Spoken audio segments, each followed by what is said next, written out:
আসসালামু আলাইকুম। তো ইনি হচ্ছে আমাদের খামারের প্রথম সদস্য। মাত্র ঘুম থেকে উঠলো, এখন বাইরে বেরোচ্ছে। তো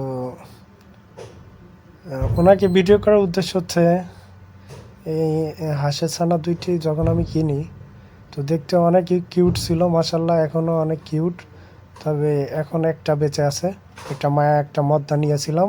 তো মায়াটা মারা গেছে, বর্তমানে মদ্দাটি একা একা বেঁচে আছে। তো আমরা সিদ্ধান্ত নিছি যে ওনাকে আগামী 17 তারিখ জবাই করে খাওয়া হবে।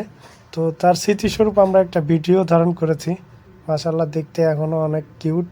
তবে আমাদের ইচ্ছা ছিল যে মায়া মদ্দা দুইটা থাকলে আমরা এটাকে প্রজনন ঘটায় এই কালারের বাচ্চা আরও উৎপাদন করা যায় কিনা সেই আশায়। তো খামার শুরুর প্রথম স্বপ্ন ওনাকে নিয়ে, তাই আমরা একটা ভিডিও ধারণ করেছি। কেমন হয়েছে সবাই কমেন্টে জানাবেন। ধন্যবাদ।